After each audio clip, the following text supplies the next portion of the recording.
Fun and easy.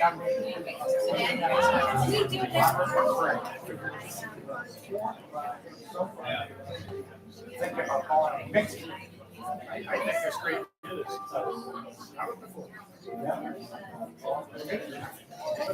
Nick Daly lives in Dallas.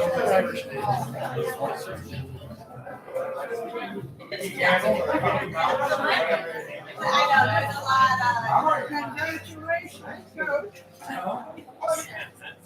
got a hat. I'm going to the hospital.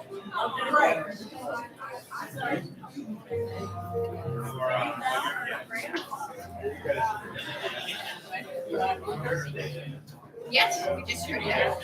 Very excited.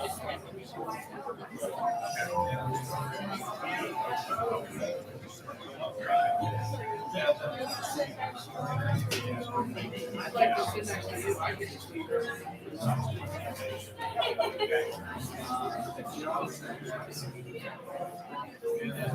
You got a coach hat? Got a coach hat. Did you go down? Have you been down here? Hey,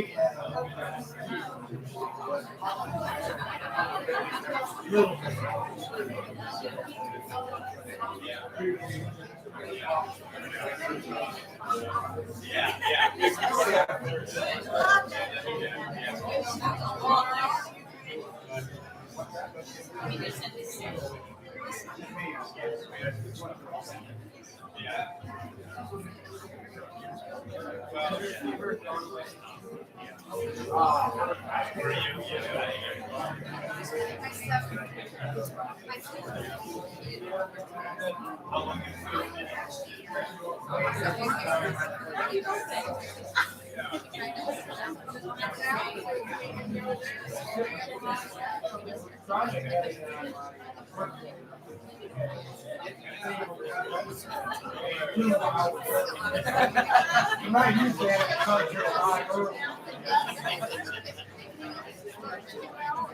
I think you'll get it right the second time.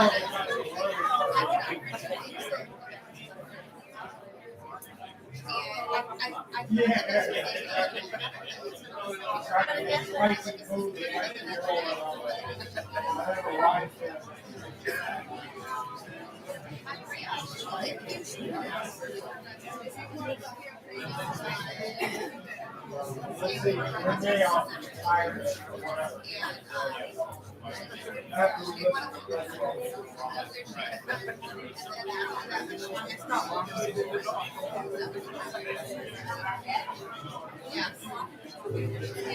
Listen for 2 to 3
That's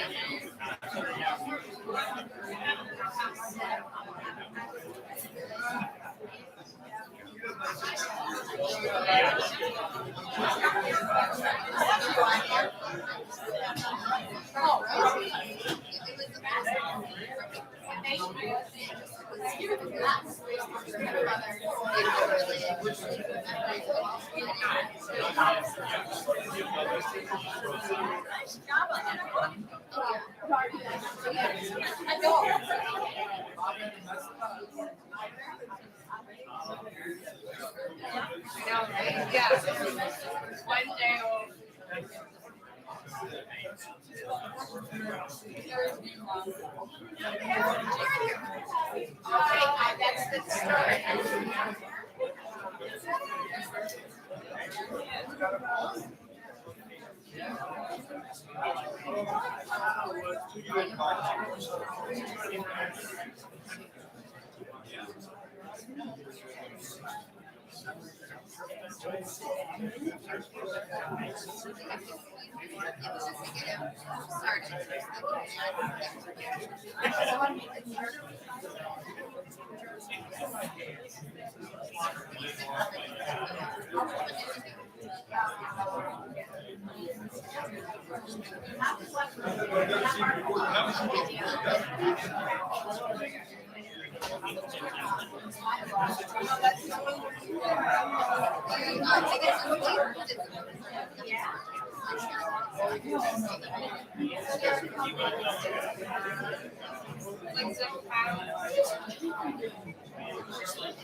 We've done this before.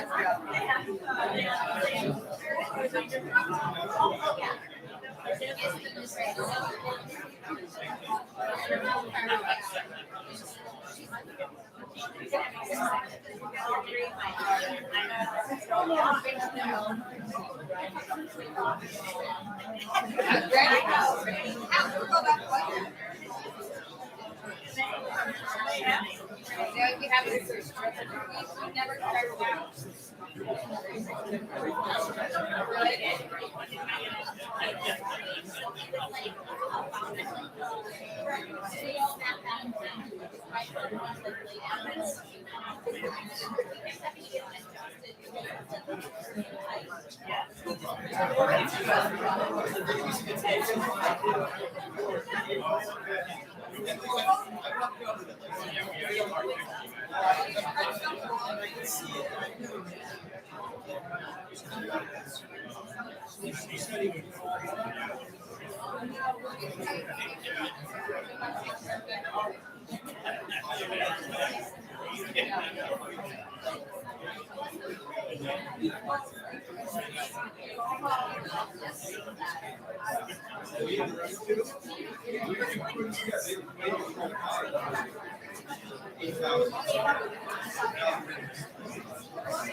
Good afternoon.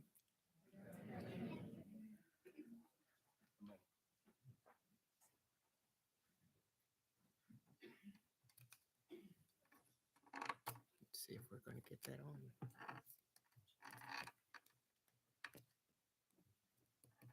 Did that do it? Well, she's coming. She's coming. I am Reverend Gloria Cheney. I am chaplain for the Cleveland Police Department and chaplain for the FBI. I agree. I would like to welcome all of you to the celebration of the life of James Bigger, who entered into eternal rest on October 28th, 2022. I want you to understand, Mr. Bigger was my friend. We saw each other twice a year. I had the pleasure of being the chaplain, and so we would go to the fall and the spring dinner. My responsibility as chaplains, we do the invocations and the benedictions with an occasional wedding, funeral, and memorials, with graduation and whenever we're called. So at the very first time I met Mr. Bigger, we came in together. We had a lengthy discussion of, hi, and who are you?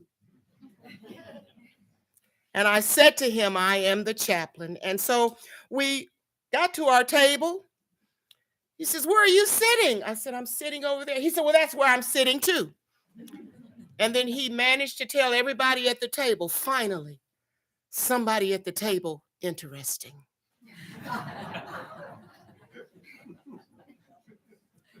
So every time I was there, he would find me and we would catch up. So if you don't mind, allow me to comfort you this afternoon as best I can. Thank you, family, for allowing me this privilege. My brothers and sisters, I want to get started with you with some reflections from John O'Donohue. He was a contemporary Irish priest, poet, author, and philosopher who spent much of his life studying spirituality. His inspired words have brought comfort to many over the years. The author of 20 plus books and a native Irish speaker.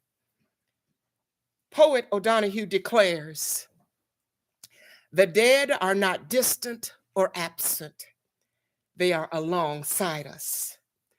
When we lose someone to death, we lose their physical image and presence. They slip out of viable form into invisible presence. This alteration of form is the reason we cannot see the dead.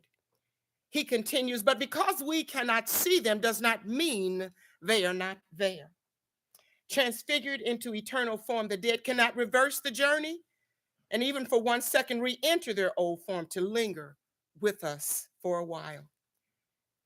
He continues, he says, though they cannot reappear, they continue to be near, and part of the healing of grief is the refinement of our hearts, whereby we come to sense their loving nearness.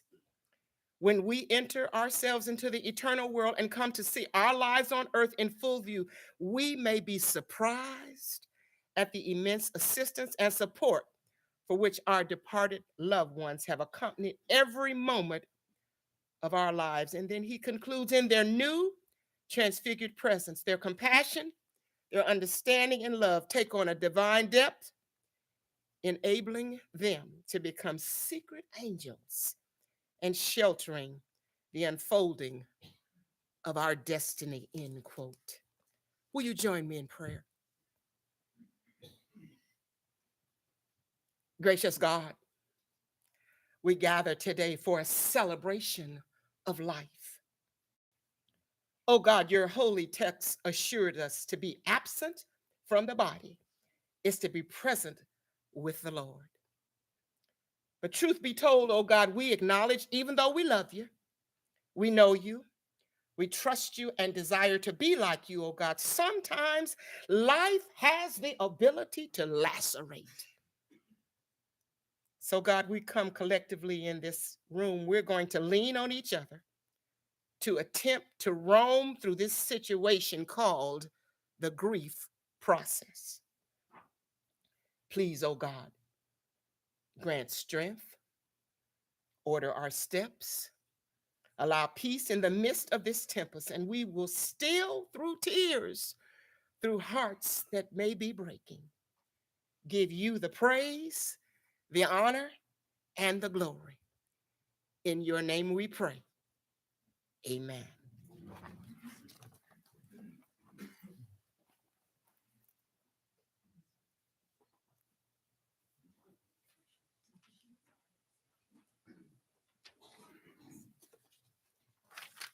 Hello, and thank you for being here today to celebrate such an amazing man. My name is Megan Bigger Fulton, and I'm one of Jim's 11 grandchildren and the mother of 3 of his 16 great grandchildren. Today, I want to share a few words about Jim Bigger as a grandfather and a great grandfather. As I reflect on his life and what he taught me, I learned a lot from him. I think we all did. And I always valued and appreciated his thoughtful advice, but I think I learned the most from him in how he lived his life. He prioritized his relationships, and his family was the center of his life. He also treated people with respect and made you feel like the most important person in the room. To many people, Jim was a successful businessman and a leader in Cleveland, but to his grandchildren, he was Grandpa Jim. He was warm, funny, wise, and he had a jolly and contagious laugh. When we were little, he was always a part of the action, swimming in the pond, ice skating, and skiing. He was always a part of it all. But as we got older, he showed his love through his presence, whether it was being there on the sidelines of my field hockey and lacrosse games, attending birthdays, weddings, holidays, sending us birthday cards, and lunch dates when we were home from college, and visits to our respective cities. I knew I could always count on seeing his face across the table. He was present and supportive and always offered thoughtful advice, and he always gave a giant bear hug when he said goodbye. And he was proud of us, and he made sure we knew that. He used to tell me I was a great gal, and even said those words to me in his final hours as he said goodbye. His special relationship with his grandchildren then extended to his great-grandchildren as well, which is truly unique. All of our kids really loved him. They loved digging in the sand at his pond, running through the sprinkler in his backyard, and eating ice cream from his freezer. George and Henry, my 4 and 2-year-olds, were there in his final hours, and George quietly held his hand to say goodbye. And when I told my 6-year-old daughter of his passing, she was so upset and sad. But after a few days of processing, she told me, "I'm so sad about Grandpa Jim, and I'm going to miss him so much. But I bet he gave Grandy 1,000 kisses when he saw her." His relationship with his grandchildren and his great-grandchildren was indicative of the kind of person he was and the kind of family man he was. His relationship with his kids, brothers, sisters, nieces, nephews, grandchildren demonstrated how family was his priority. But his most important relationship of all was with his wife, Margie, known as Grandy to us. He showed us all what a marriage could be and what it means to love your partner unconditionally. His devotion to her certainly shaped my thoughts about marriage. And even as his mind started to fade a bit, his memories with her and their life together were crystal clear, and we always knew what an important role she played in his life. Grandpa Jim was the pillar of our family. His values and lessons were the foundation and set the tone for how I wanted to raise my own family. He will certainly be missed. I'll miss his laugh, his hugs, his warmth, but we all feel so lucky to have had him in our lives for so many years. He was truly one of a kind, and his legacy will live on in all of us. As I reflect on his life, I can only hope to live a life as great as he did. It was truly a life well lived with a lot of love.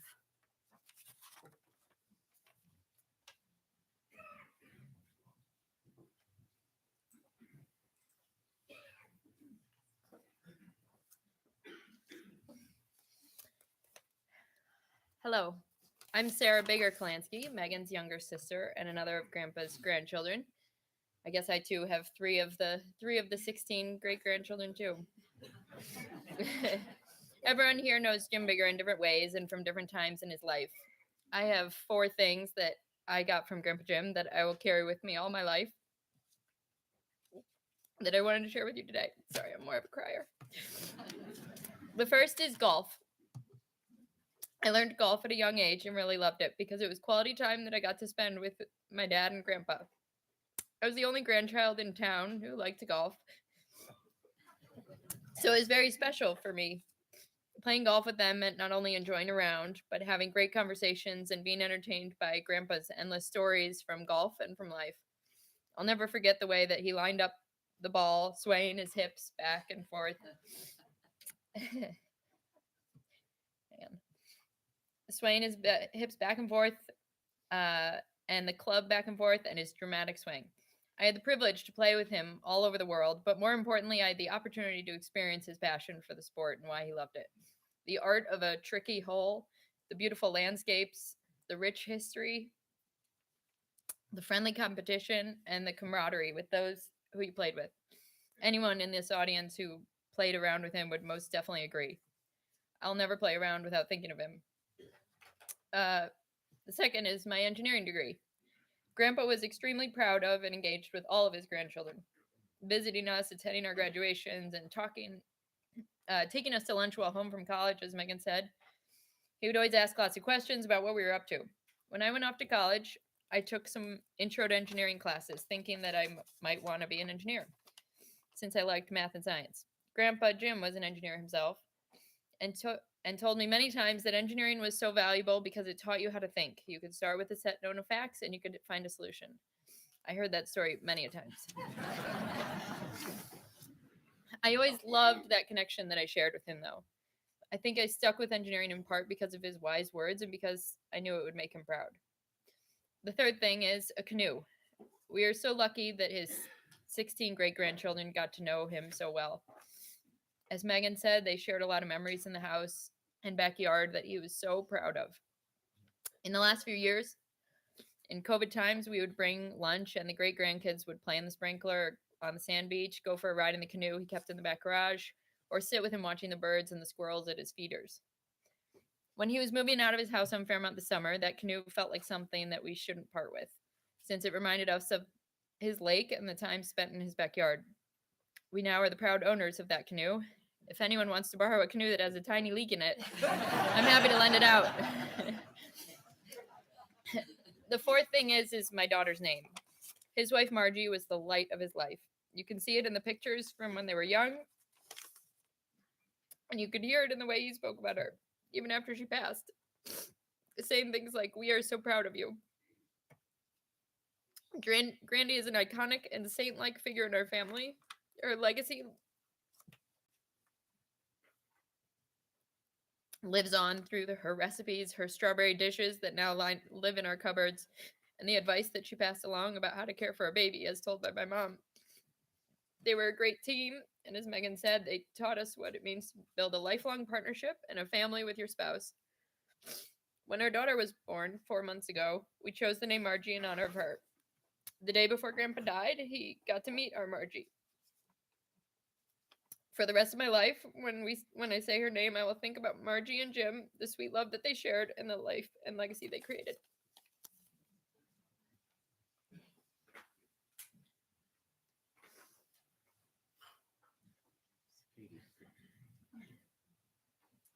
I'm already crying. Hi, I am Katie Helmuth, otherwise known as Catherine James Helmuth. I am daughter of Betsy and Ted Helmuth, and my 3 children are here. I was given a moment to speak at Grandy's funeral. I don't remember what I said, but I remember my last line. It was not in the script. It was off the cuff to cover myself as I broke apart at the podium.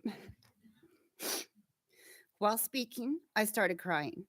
I paused, collected my thoughts, pointed my finger to the audience, and instructed, "Now don't cry," before exiting the stage. The only reason I remember my last line is because Grandpa remembered it. He recited that line to me almost as many times as he reminded me that I called his convertible the sweetness car. He liked that I choked up and couldn't finish talking. It touched him. Many years later, I realized I was wrong. Crying is good. We should cry. I shouldn't have told the people not to cry. Crying is a release. Sobbing is a release. Silently weeping, your shoulders, your stomach shaking, lets the grief move through you instead of staying stuck, toxifying in your muscles, blood, and skin. Whatever you are feeling for Grandpa, the loss, the what ifs, the love, the gratitude, the pride, the desire to do as he did, the wishing to know him better, all of it. I'm very glad to be here, celebrating his life. His body was that of a Scotsman on a battlefield who will not leave for love of his land. I am relieved for his release. He made a great impact on all of our lives, everyone in this room, and that will never go away.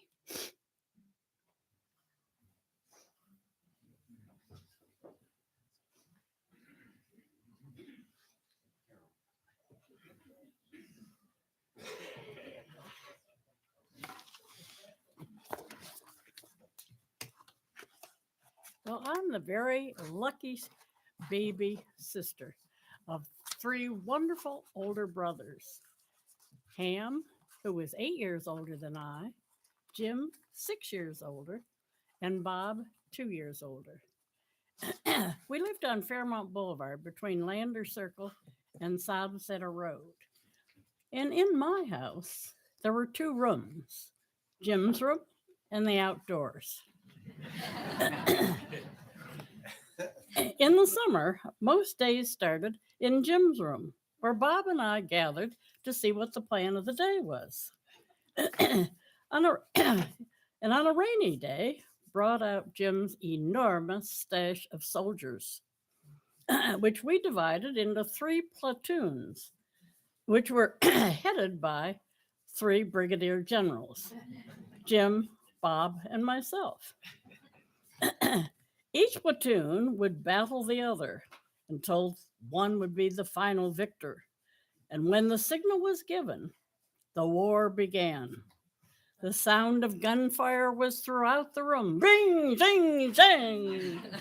And the brave warriors would slowly start up and climb up the sheer cliff, while the others would hide behind the ready-made bunkers, all provided by Jim's bedspread, the battlefield.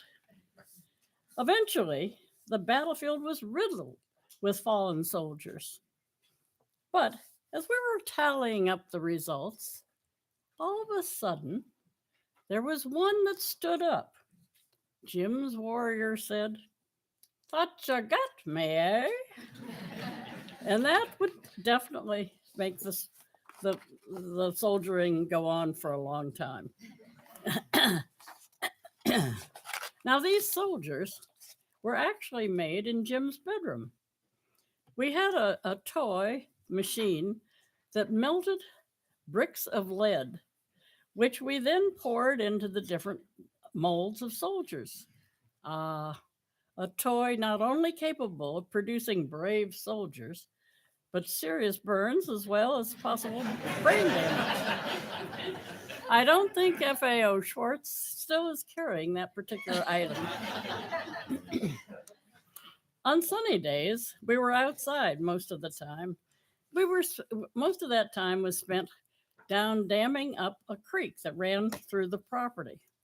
And we would dam that creek up and make a little tiny pond. And then we would make boats that we sailed and, of course, raced on the little pond. But I don't think we were very good at it because we were always repairing the dam. We built cement roads on a hill, intentionally intersecting them to create a grand collision. Some days it was off in the woods to swing on grapevines, just as like Tarzan. When the boys had had enough of their baby sister, they would drum up an excuse. "Oh, girl stuff.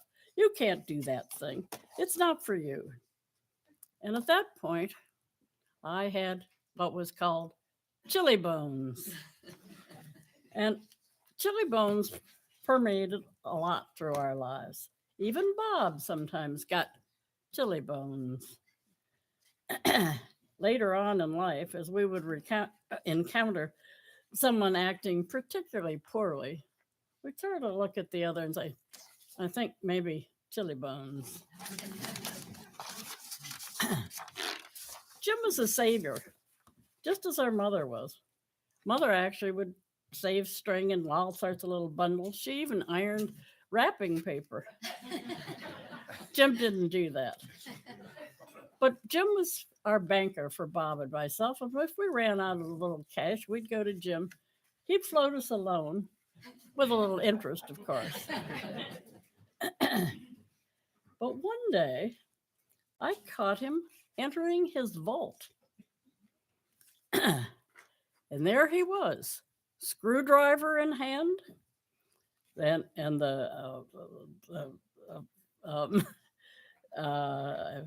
ready to unscrew the plate of the light switch, and out would pop a bill. I do hope that you people, when you sold the house, checked the light switch, because I can guarantee you he had money in it. When I was in my early 50s, I had a very serious illness and was hospitalized. And Bob and Jim came to visit. They had the saddest faces imaginable. They definitely needed a little cheer. So I took my arm out of the covers and I went like this. And I said, "What you got, Mary?" And they laughed, and soon we all went on our way. Later on in life, Bob was ill, and I happened to stop by.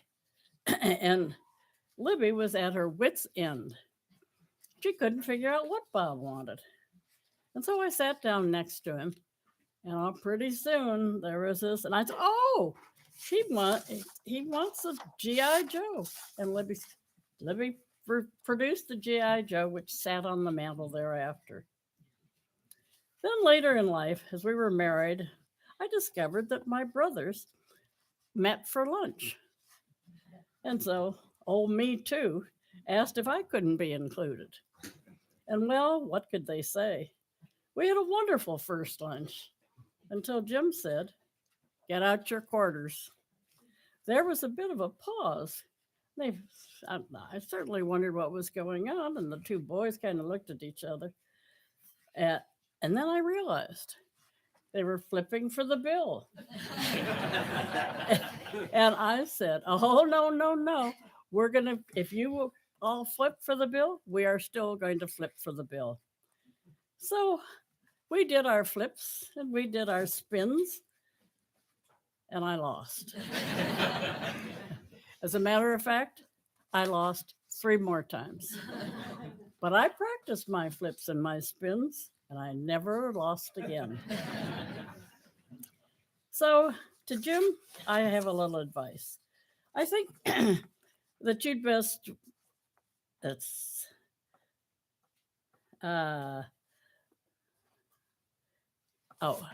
so my advice to you is that when you get there, I don't think maybe I'd try the chili bones. I don't think that works. And they are, "Don't you get me, eh?" That really doesn't apply. So just give a nice big smile. Treat them just the way you treat all your friends. You've had so many, and you'll do just fine. And give a little hug to Ham and Bob for me.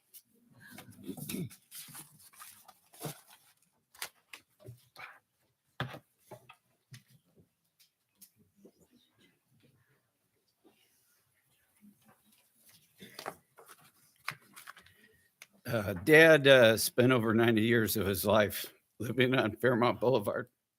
Initially in his father's colonial house that dated back to the late 1800s. Lore has it that he hunted pheasant back in the fields now known as Snowberry Lane before jumping on a school bus. When his father moved to the back cottage, Uncle Ham and Aunt Connie bought and built the property next door. Bob and Libby moved into the family home now owned by Mac and Kelly. Jim and Margie chose property a few doors down, across the street, backing up on the country club's 16th hole. Biggerville officially became incorporated in the fall of 1960 when Friends erected a sign reading Biggerville population 18 and 7/9. Mac was on the way. Several years later, in the middle of a cocktail party, Jim and several friends hijacked a bulldozer to knock down a few trees and outline the start of a pond. The following Monday, the bulldozer owner found the relocated bulldozer and agreed to finish the job. Christened Bigger Lake, it was 11 feet deep and stocked with bass, bluegill, fish, but soon attracted other wildlife. Frogs, turtles, snakes, deer, an occasional fox, a patient heron. On the shore, geese and a lone duck, believed to be the spirit of his mother. After the death of Grandpa Hamilton, a second duck flew over the funeral and joined his mate in the lake. The two ducks would often visit and stay a week or so with Jim as he met various life challenges. Their presence was often reassuring. On my last visit to the house, Dad and I counted over 30 species of birds and squirrels of the day. When he converted the house from oil heat to gas, he took the oil drums out and put them in the lake and created a white wooden raft anchored in the middle of the lake. For 9 months out of the year, Jim's morning routine included throwing a towel on a tree limb and taking a running dive into the lake, swimming across it underwater and back. He showered outside the back door before coming inside and dressing for work. With 4 kids and numerous cousins and friends, Jim's vision of a bucolic backyard included volleyball, badminton, horseshoes, tetherball, a fire pit, a beach, a shallow end of the lake for younger swimmers. Hang 10, and there's even a picture of it on display, was an activity on the raft. He planted a hedgerow in the front yard, set back from the road, but due to some ball games, the glory of making a diving catch through the hedge saved a home run, and the hedge growth was quite uneven. Even the owner of the Cleveland Indians landed a helicopter to check in on the local talent. The cast of Up With People booked a stop in Biggerville and played several sets of music in exchange for a swim in the lake and a family barbecue. Betsy and Ted Helmuth were married there under the tent in the backyard. Early drawings included a dance floor on the raft that thankfully never materialized. Betsy, Ann, and Sally started a daycare for 3 to 5-year-olds using the lake and the old family tractor and wagon. Many in the neighborhood were all too happy to drop their kids off for the morning. A decade later, young Ham, involved in the Mad Hatter discotheque, and with aging cousins, many keg parties were to follow, along with Budman's truck one time. Activity in the lake was not limited to the summer. In the winter, when 3 to 4 inches of ice formed, Dad found an old water pump and a hose, and like the best Zambonis, pumped fresh water on top of the ice to form a very black glass slick ice top coat, ideal for hockey. So many friends and family played as kids grew out of skates like a bowling alley. The skates would be left behind for the next growing foot.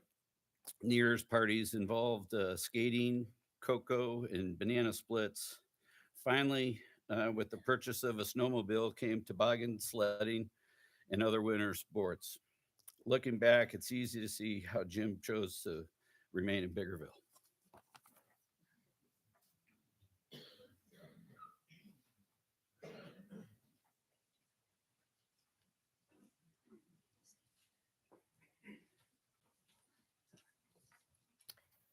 Hi. I wrote this out, but I don't know if I have the first page first.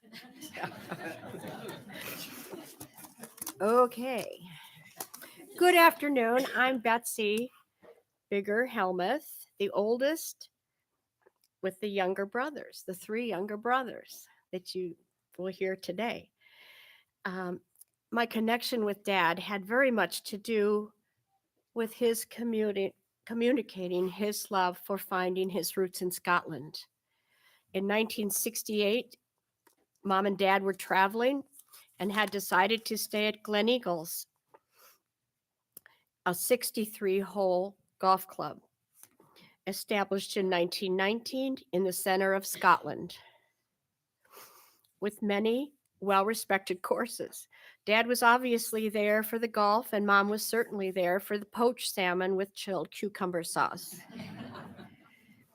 But Dad had a bigger vision, a bigger mission while being there, to find his Scottish family, where the Hamilton Biggers had had their origin.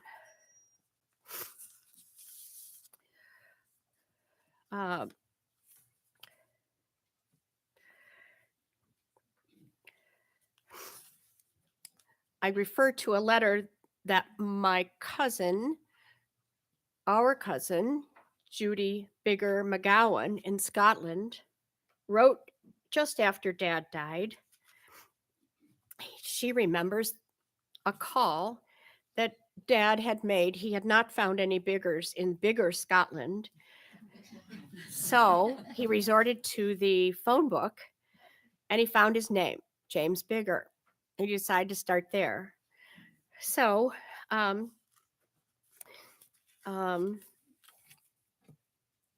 as Judy tells it, the phone rang. Let's see, let's find this page.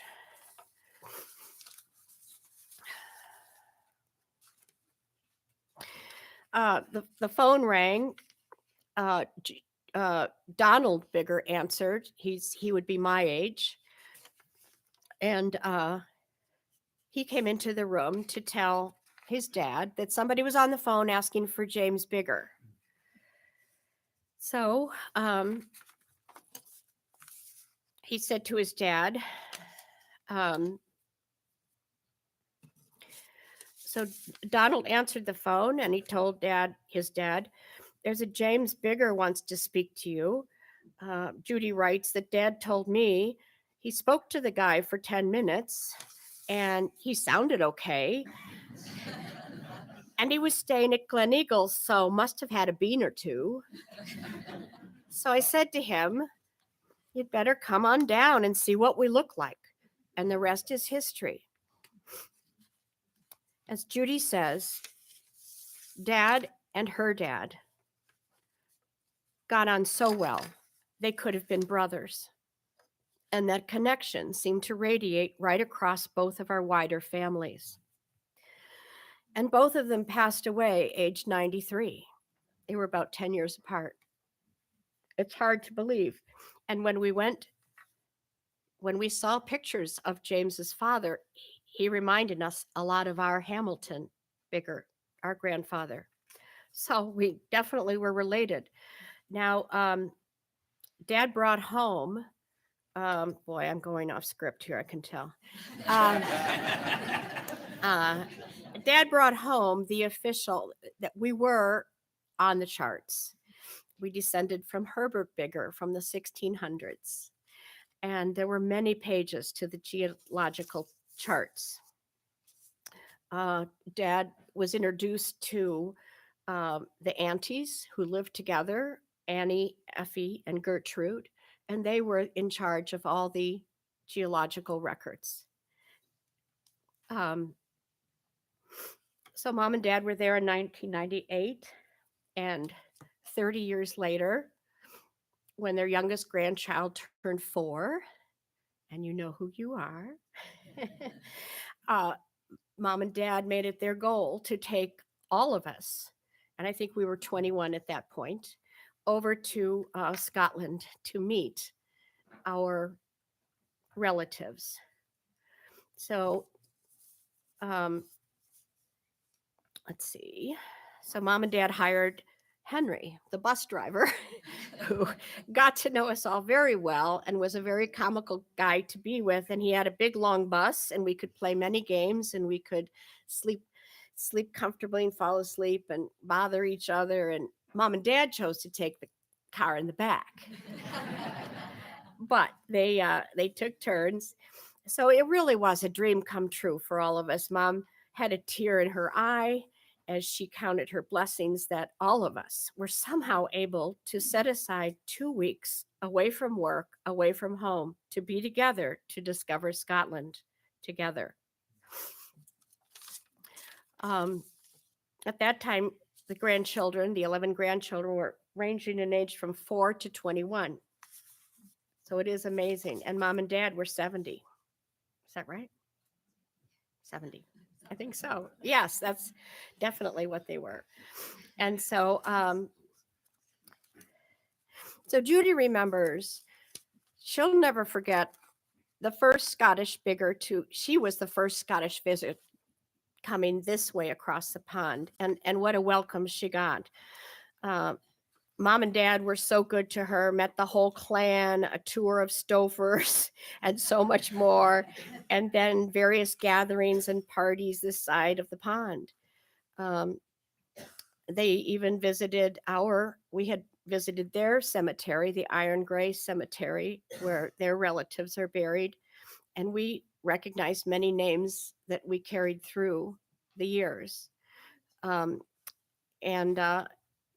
Dad took them to our Lakeview Cemetery to show the heritage we had here in Cleveland, Ohio. 2 days after reading Judy's wonderful reply to my announcement of that our dad had died, and she gave such a nice remembrance of the wonderful time she had, we received an email from Judy's daughter, Claire, who is Katie's age, and that her mom had very suddenly had passed from a cardiac arrest. She was fully healthy. She was counting the herds. She was counting the health of all the cattle they had in their yards, and it was very sudden. So, and very devastating for the Scottish Biggers to lose Judy from out of the blue. And I, of course, miss her too. That trip meant a lot to us. We arrived for the annual tattoo in Edinburgh Castle. We visited James Bigger's lovely pastures of cattle, and his home was called Chapelton, which Dad later named one of the streets after, out at Glencairn.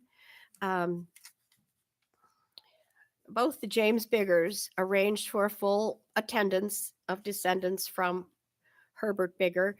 James Bigger of Scotland was determined to bring at least 21 from his side. In Scotland, they both had a little competitive edge. So that was a banquet representing 3 generations, meeting one another for the first time, and that was almost 25 years ago. Let's see.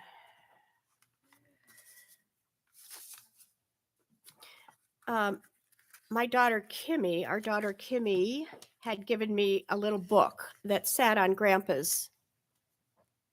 Dad's breakfast table, and many things that sat on Dad's breakfast table stayed there year after year after year. And we noticed when we picked that up that he had turned over certain pages, and he had underlined certain sayings, and these were sayings of a Scottish dad. And a few of them he starred, and a few of them were kind of silly, and a few of them had to do with being a good Scottish dad. I'll read a few, and then I'll stop. The problem with getting wiser is you have to get older at the same time. Folks may doubt what you say, but they always believe what you do. Life's like Rudolph the Red-Nosed Reindeer. If you're not in front, then the scenery never changes. Another one was the sun always shines on a Saturday. And I think he made that true many times. He who finds no fault in himself needs a second opinion. Edinburgh's big, but bigger is bigger. A father said, he gave this to Ted. He had Ted's name in the margin. A father's advice is like castor oil, easy to give, but awful to take. And this refers to gaining success into life. Honesty is a trail. Once you get off it, you're lost. This one, before you are a has-been, you have to have been a something to start with. And then Dad wrote in another stanza, avoid being a never will be. If you're afraid to go too far, you'll never go far enough.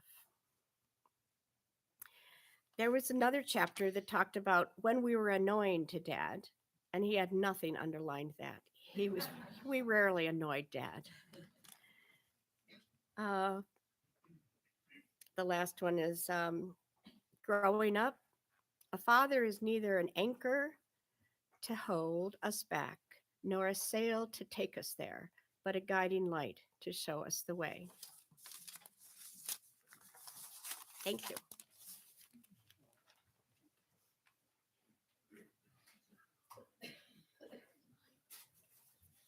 Good afternoon. Just two more. Good afternoon. Dad was always positive and full of energy.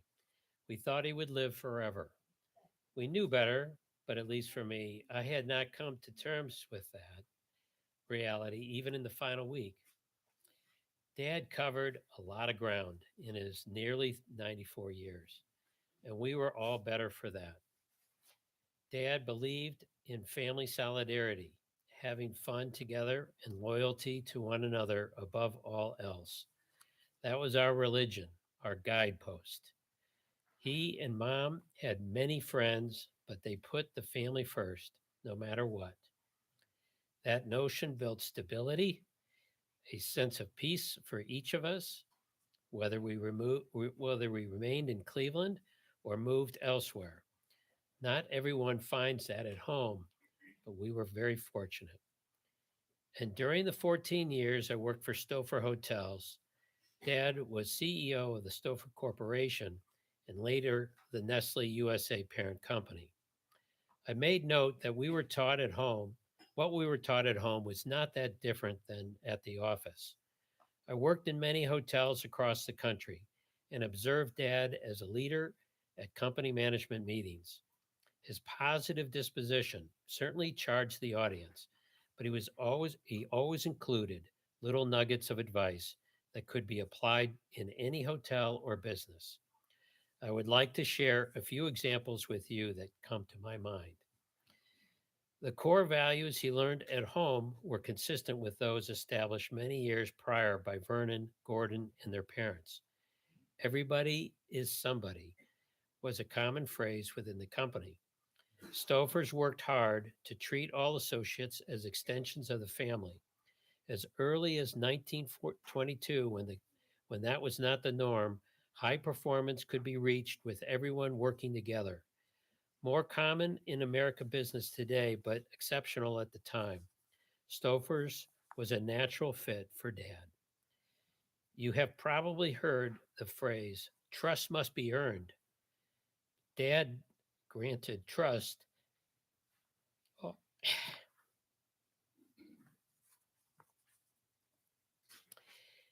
Dad granted trust automatically. He did not wait for it to be earned. This allowed his leaders, employees, relationships to flourish and grow in a high trust, low stress environment. With training and development, he relied on everyone to do their part. In a hotel, the housekeeper, front desk agent, or the general manager, everybody's role is critical. People perform better when trusted. They hold themselves accountable. Everybody is respected. While trust was granted automatically, a family or company's reputation was earned over decades, but it's fragile and can be ruined in minutes. He emphasized we had a family reputation to uphold. I must say this was a heavy burden when we were young, but we did our best. Fortunately, we were not taking selfies back then. Our stories didn't get out. You'll have to come to Thanksgiving dinner or a fondue and wine night to hear the wild testimony. At Stouffer's, Dad referred to himself as a quality nut. He believed that quality of product and service should never be compromised. At company meetings, he would talk about the big salami theory of quality, how a butcher could cut a small slice from his prized salami, believing his customers would not notice the difference. But over time, small slice after slice, the value would decline and no longer be any different from his competitor. It was a warning that making less expensive ingredient substitutions, product or service modifications, had risks not immediately apparent. Dad had a concept he referred to as building and protecting a defendable fort.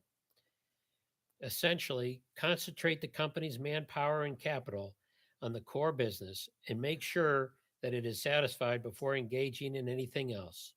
A warning to the overly ambitious among us who spread resources too thin and lose focus on what is important. Identification of and protection of your defendable fort was always to come first. When negotiating, Dad also taught us to consider the other side's point of view in advance and anticipate their natural, probable response. A good deal must include compromise. Total defeat is difficult for anyone to accept. So even when you are right, you should yield something to your adversary. You want them to feel good about the outcome so you can do business with them again with a clear conscience.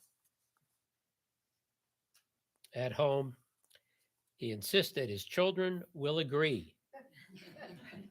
And we do have different points of view, but we reach agreeable accommodation. Dad also had a formula for success. Essentially, it was first, follow a plan, apply common sense to daily issues, assume initiative and responsibility, and over time you will generate many bucks for you and the company. Within that formula, assumed responsibility and initiative, I always felt was his most emphasized and rewarded by my father. He loved leaders that could move the ball forward and make positive things happen for the good of the company. Dad was super competitive with an inner drive to overcome hurdles. On paper, Dad's career looks very smooth, but he faced many challenges along the way. During critical times, he exhibited calm and courage when it counted. Perhaps his most difficult period was holding the Stouffer Foods team together during the 5-year period the company was owned by conglomerate Litton Industries.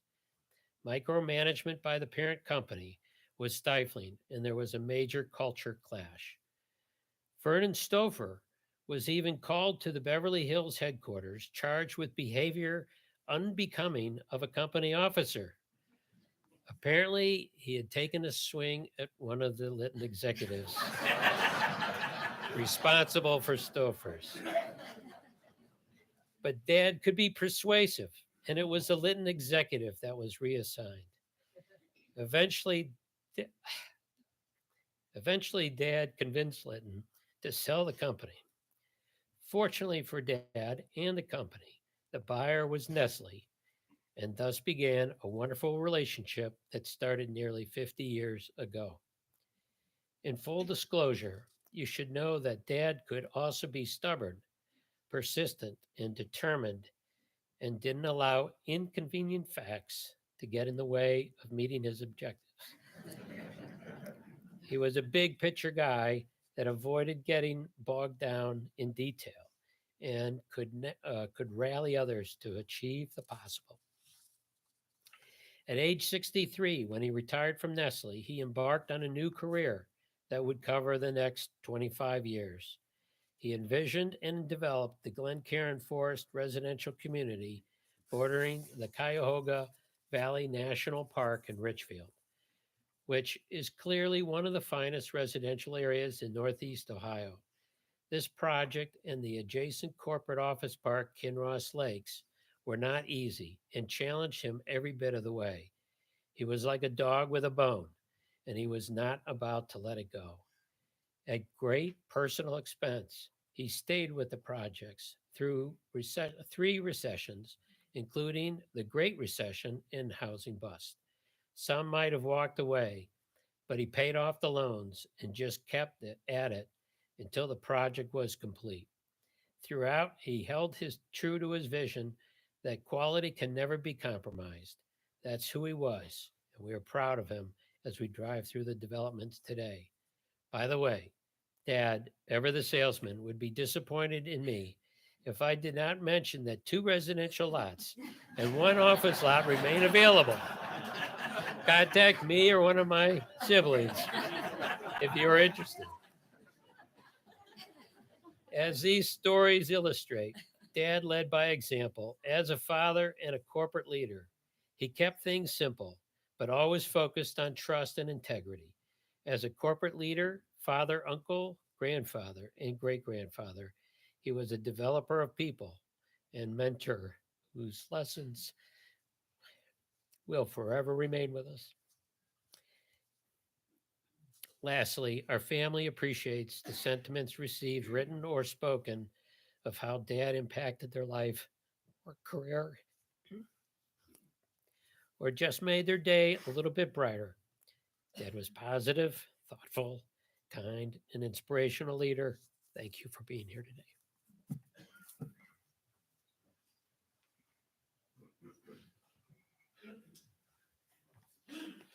Good afternoon. Family. Dad used to define family as your mother, your father, your sister, your brother, and all those additional people you choose to include. So looking out at the sea of faces today and acknowledging the individuals in the first 4 rows, I fully understand Dad's definition of family. You are all family to us. First, a housekeeping item. We'll turn on the microphone soon.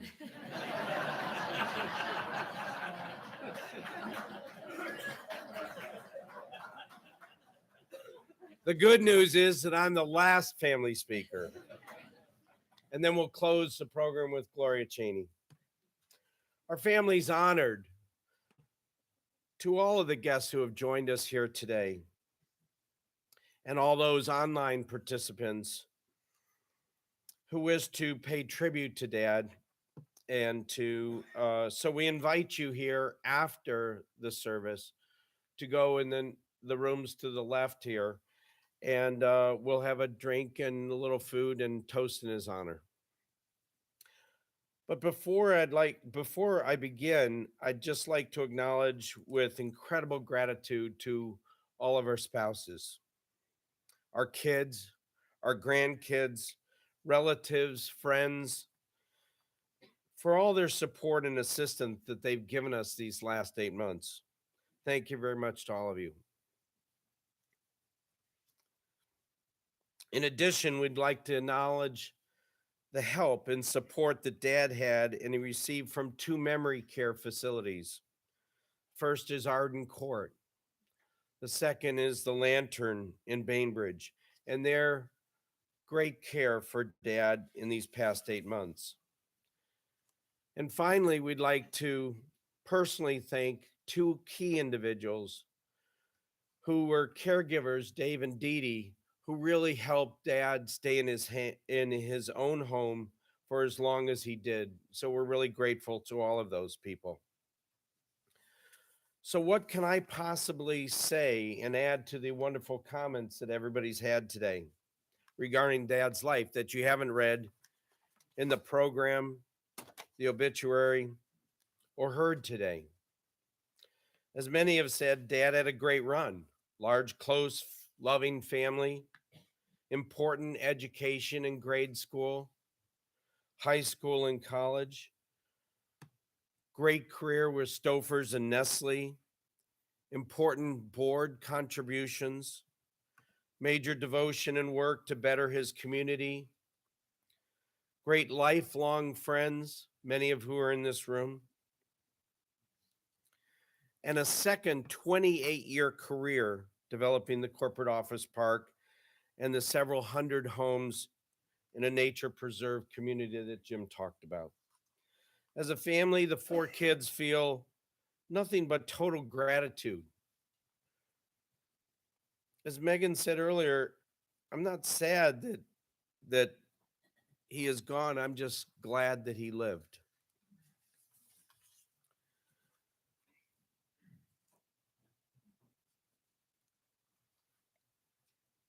So I was thinking about the theme of my talk today, and it came to me in pillows. That's right, pillows. The first is life is a game, but golf is serious.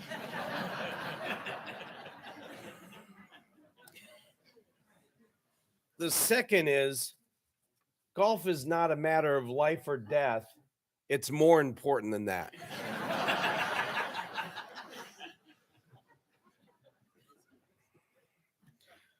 Now, golf is a gentleman's game.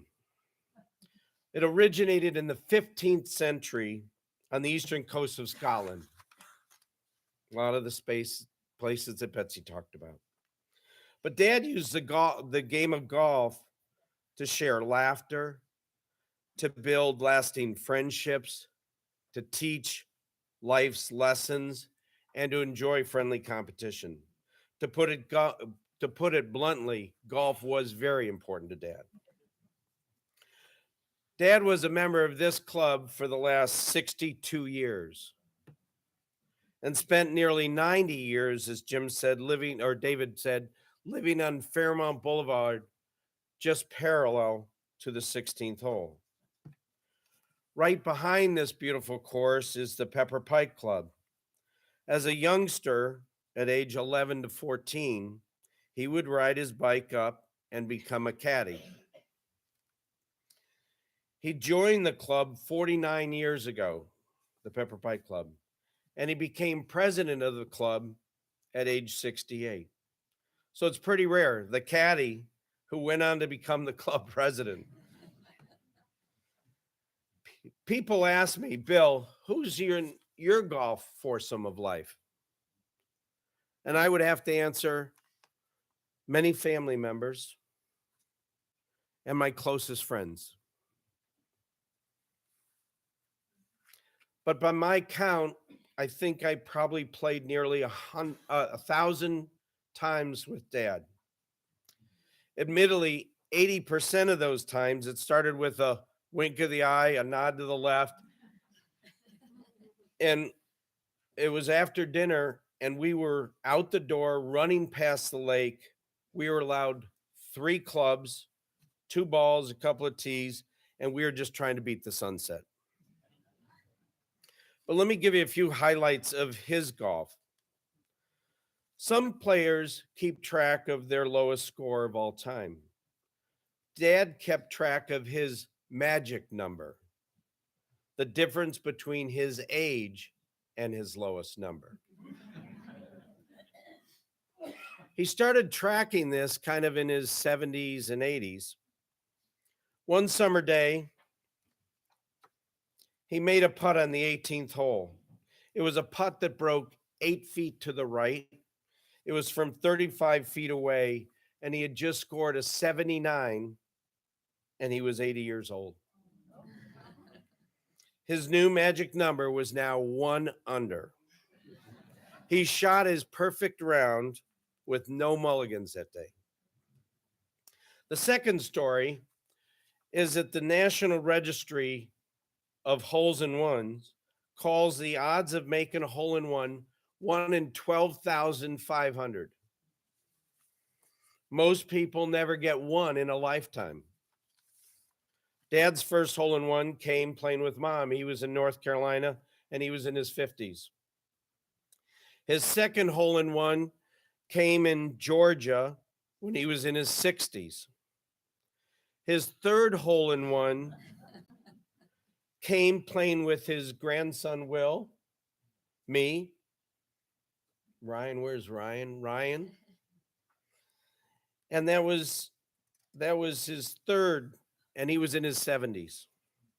His fourth hole in 1 came playing with his son, David, playing in Napa Valley. His last shot of Dad's 2016 Thanksgiving trip, and he was 1 week shy of his 88th birthday.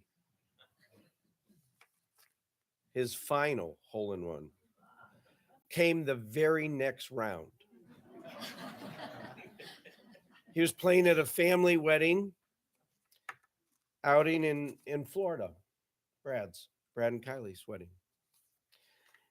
And he was playing with my brother Jim, David, and he was 88 years old. It was 14 holes from the last time he made a hole in 1.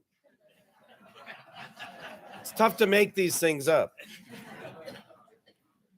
But my final golf story comes from the West Coast. His favorite golf course of all time, the Cypress Point Club. It's located on Monterey Peninsula. His favorite holes on the course were 15, 16, and 17. These three holes make up 712 yards of the most beautiful holes in the world.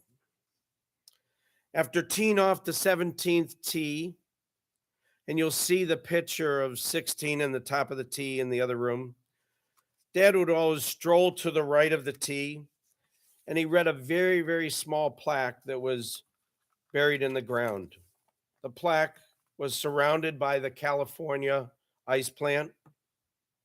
The plaque read, and I quote, "Gentlemen, I suggest we pause for a moment. Admire the beautiful view. Count our blessings. Very few of us are privileged to pass this way." Dad read this plaque every time he played the course, those holes at Cypress Point. The plaque said it all. Those 25 words captured the essence of his golf game, his friends, his travels, his company, his family, and his life. I'll read it again. Gentlemen, I suggest we pause for a moment, admire the beautiful view, count our blessings. Very few of us are privileged to pass this way. I now understand why It's a Wonderful Life is my favorite movie of all time. The movie was released in 1946, coincidentally, Dad's senior year of high school. The movie is about the life of George Bailey, who goes through a personal crisis. Dad's life went through several difficult times, but few people were aware of them. George Bailey, played by Jimmy Stewart, fell in love with the popular Mary, played by Donna Reed. Throughout the movie, George Bailey's reminded about the importance of family, love, and friendship. Clearly, Mom was our Donna Reed. She was beautiful. She raised 4 kids while Dad was busy working. She was always thinking of others, and she was loved by all. But the movie story is about a man who dreams about building long bridges and tall skyscrapers and seeing the world. But instead, he becomes dedicated to his company, his town, his friends, and his family. This movie story is Dad's story. It's an average man who goes on to live an extraordinarily extraordinary life and his connection with people and the way he changed many people's lives. There are countless parallels of Dad's life in this movie.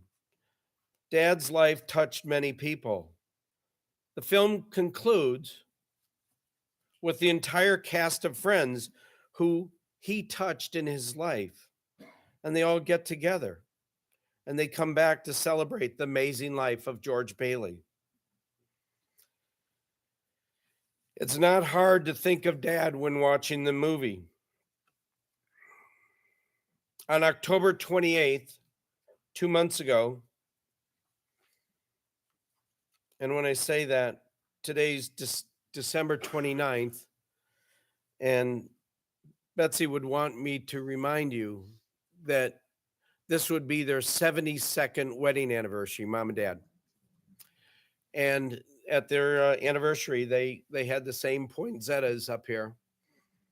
And so we're very fortunate. But on October 28th, 2 months ago, Dad took his last breath, and as you heard, surrounded by family. 10 days later, at our Blue Coats dinner, Gloria mentioned that we honored him.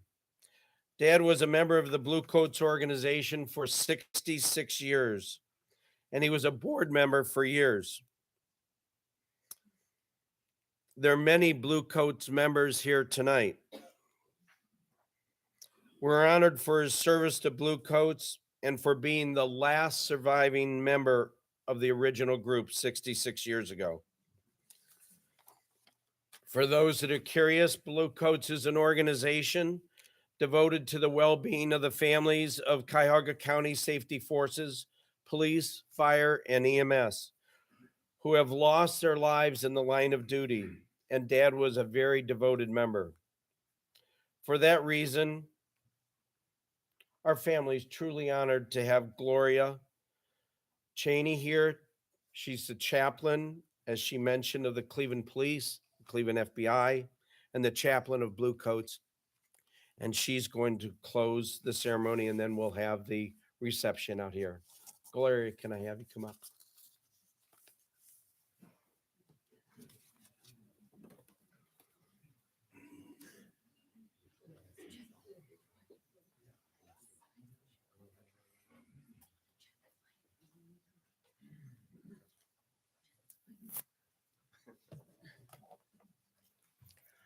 I want to tell you a quick story and encourage you. Gonna pray and get out of here. If you were in church, you're supposed to say amen. Amen. I have a lovely granddaughter named Kayla. And every summer, Kayla would come home to visit me. She was living in Texas at the time. And Kayla would come to visit me. At the end of the summer, I would have to take Kayla to the airport. And back then, you could still get to the window, at least watch them off. And Kayla would get on that plane, and I would watch that plane take off, family, and I would cry because Kayla was leaving. But then I remembered that her mom and her dad were in Texas. And so somebody was there to meet that plane. May I suggest that my friend, when he left, they met him. I'm a pastor and I have to have a sanctified imagination to get through this kind of stuff. So I believe there were some angels and your mom that met him. And they probably said, hey, and welcome. So how do you make it through now, family? How all 4 rows of you and everybody, how you live, you laugh, and you love. Go ahead, tell somebody near you right now, live, laugh, and love. Go ahead and tell them. See, that's the first time you were able to talk all afternoon, eh? Amen. Amen. So we have gracefully reached the conclusion, the moment of this time of this celebration of life. A phenomenal husband, father, grandfather, great grandfather, uncle, colleague, and friend. One more time, allow me to offer you comfort from John O'Donohue. These closing stanzas honor the grief of losing someone so dear to the heart while celebrating the memory of a vibrant life well lived.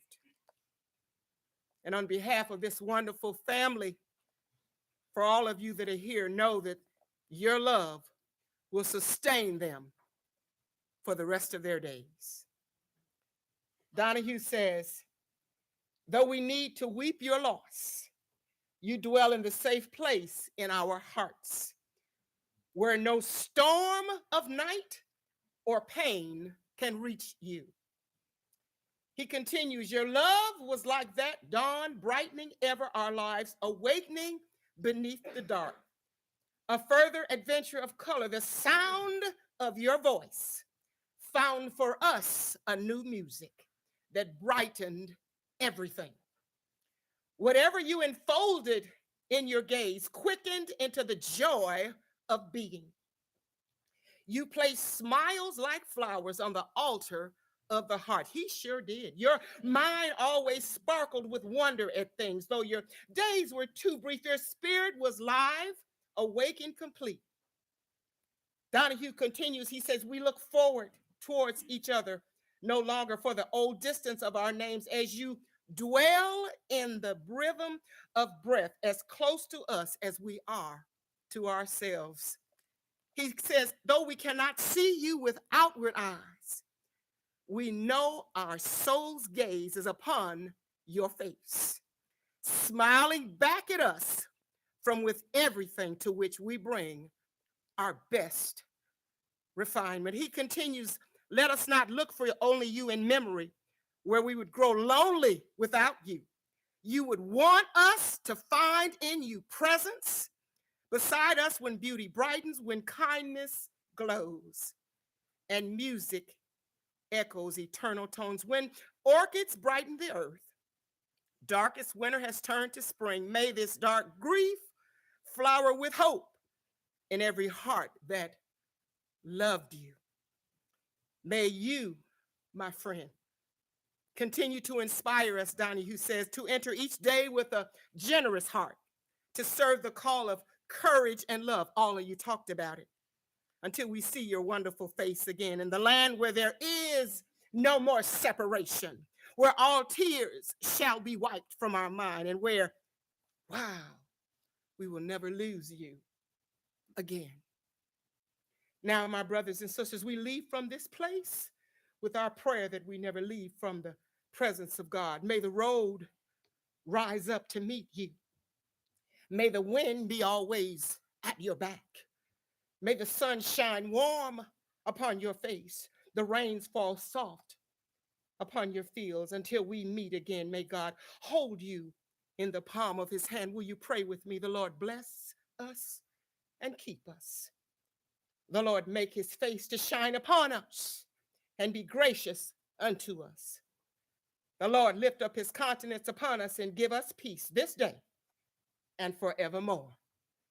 And the people of God said, amen. I love you, my friend. Thank you.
Yep.